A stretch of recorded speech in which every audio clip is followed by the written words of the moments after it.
जय सिया राम। धार्मिक कथाएं चैनल में आप सभी का बहुत बहुत स्वागत है। आज की अपनी इस वीडियो के माध्यम से मैं आप सभी के समक्ष कामिका एकादशी की व्रत कथा प्रस्तुत करूंगी। साथ ही इसके महत्व का भी वर्णन करूंगी।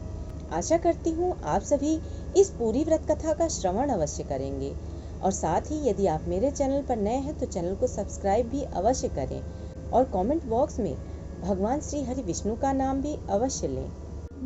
आज 13 जुलाई दिन बृहस्पतिवार को कामिका एकादशी का व्रत रखा जाएगा। सावन महीने में पड़ने वाली यह एकादशी भगवान विष्णु के साथ साथ भगवान शिव को भी अति प्रिय है और यह एकादशी का व्रत रखने वाले जातकों को भगवान विष्णु के साथ साथ भगवान शिव की भी कृपा दृष्टि प्राप्त होती है। कामिका एकादशी चतुर्मास में पड़ने की वजह से इस व्रत का खास महत्व शास्त्रों में बताया गया है। यह सावन के महीने में पड़ने की वजह से शिव भक्तों के लिए खास होती है। इस व्रत को करने से जाने अनजाने में किए गए पापों से भी मुक्ति मिलती है। कामिका एकादशी का व्रत करने पर अश्वमेघ यज्ञ के समान फल की प्राप्ति होती है।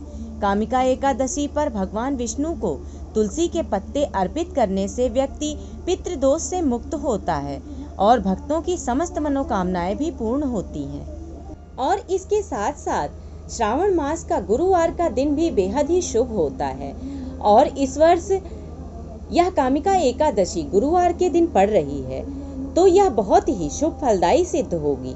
एकादशी के व्रत से पापों का नाश होता है।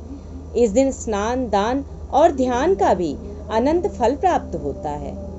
कामिका एकादशी की व्रत कथा के अनुसार कुंती पुत्र धर्मराज युधिष्ठिर कहने लगे कि हे भगवान, आषाढ़ शुक्ल देवशयनी एकादशी तथा चतुर्मास्य महात्म्य मैंने भली प्रकार से सुना। अब आप कृपा करके श्रावण कृष्ण एकादशी का क्या नाम है सो बताइए। भगवान श्री कृष्ण कहने लगे कि हे युधिष्ठिर, इस एकादशी की कथा एक समय स्वयं ब्रह्मा जी ने देवर्षि नारद से कही थी, वही मैं तुमसे कहता हूँ। नारद जी ने ब्रह्मा जी से पूछा था कि हे पितामह, श्रावण मास के कृष्ण पक्ष की एकादशी की कथा सुनने की मेरी इच्छा है, उसका क्या नाम है, क्या विधि है और इसका महात्म्य क्या है, सो कृपा करके कहिए।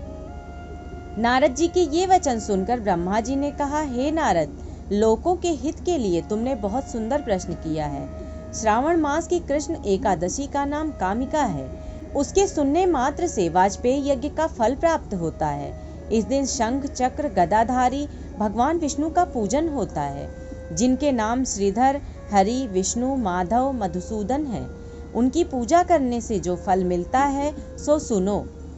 जो फल गंगा, काशी, नैमिषारण्य और पुष्कर स्नान से मिलता है वह भगवान विष्णु के पूजन से मिलता है। जो फल सूर्य व चंद्र ग्रहण पर कुरुक्षेत्र और काशी में स्नान करने से, समुद्र वन सहित पृथ्वी दान करने से, सिंह राशि के बृहस्पति में गोदावरी और गंडकी नदी में स्नान करने से भी प्राप्त नहीं होता, वह भगवान विष्णु के पूजन से मिलता है। जो मनुष्य श्रावण में भगवान का पूजन करते हैं उनसे देवता, गंधर्व और सूर्य आदि सब पूजित हो जाते हैं। अतः पापों से डरने वाले मनुष्य को कामिका एकादशी का व्रत और भगवान विष्णु का पूजन अवश्यमेव करना चाहिए। पाप रूपी कीचड़ में फंसे हुए और संसार रूपी समुद्र में डूबे हुए मनुष्यों के लिए इस एकादशी का व्रत और भगवान विष्णु का पूजन अत्यंत आवश्यक है। इससे बढ़कर पापों के नाशों का कोई उपाय नहीं है। हे नारद, स्वयं भगवान ने यही कहा है कि कामिका व्रत से जीव कुयोनि को प्राप्त नहीं होता। जो मनुष्य इस एकादशी के दिन भक्ति पूर्वक तुलसी दल भगवान विष्णु को अर्पण करते हैं वे इस संसार के समस्त पापों से दूर रहते हैं। विष्णु भगवान रत्न, मोती, मणि तथा आभूषण आदि से इतने प्रसन्न नहीं होते जितने तुलसी दल से। तुलसी दल पूजन का फल 4 भार चांदी और 1 भार स्वर्ण के दान के बराबर होता है। हे नारद, मैं स्वयं भगवान की अति प्रिय तुलसी को सदैव नमस्कार करता हूँ। तुलसी के पौधे को सींचने से मनुष्य की सब यातनाएं नष्ट हो जाती हैं। दर्शन मात्र से सब पाप नष्ट हो जाते हैं और स्पर्श से मनुष्य पवित्र हो जाता है। कामिका एकादशी की रात्रि को दीपदान तथा जागरण के फल का महात्म्य चित्रगुप्त भी नहीं कह सकते। जो इस एकादशी की रात्रि को भगवान के मंदिर में दीपक जलाते हैं, उनके पितर स्वर्ग लोक में अमृत पान करते हैं तथा जो घी या तेल का दीपक जलाते हैं वे 100 करोड़ दीपकों से प्रकाशित होकर सूर्य लोक को जाते हैं। ब्रह्मा जी कहते हैं कि हे नारद, ब्रह्महत्या तथा भ्रूण हत्या आदि पापों को नष्ट करने वाली इस कामिका एकादशी का व्रत मनुष्य को यत्न के साथ करना चाहिए। कामिका एकादशी के व्रत का महात्म्य श्रद्धा से सुनने और पढ़ने वाला मनुष्य सभी पापों से मुक्त होकर विष्णु लोक को जाता है। इस व्रत के पीछे की एक कथा है। एक गांव में एक वीर क्षत्रिय रहता था। एक दिन किसी कारणवश उसकी ब्राह्मण से हाथापाई हो गई और ब्राह्मण की मृत्यु हो गई। अपने हाथों मारे गए ब्राह्मण की क्रिया उस क्षत्रिय ने करनी चाहिए, परंतु पंडितों ने उसे क्रिया में शामिल होने से मना कर दिया। ब्राह्मणों ने बताया कि तुम पर ब्रह्म हत्या का दोष है, पहले प्रायश्चित कर इस पाप से मुक्त हो, तब हम तुम्हारे घर भोजन करेंगे।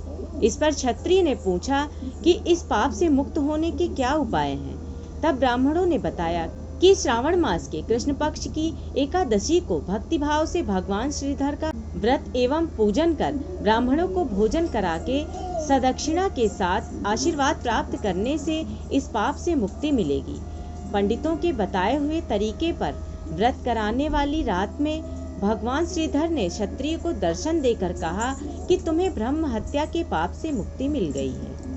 भगवान शिव और भगवान श्री विष्णु की कृपा अपने भक्तों पर सदैव बनी रहे, इसी कामना के साथ आज की अपनी इस वीडियो को मैं यहीं समाप्त कर रही हूँ। आशा करती हूँ आप सभी को यह कामिका एकादशी की व्रत कथा की वीडियो अवश्य ही पसंद आई होगी।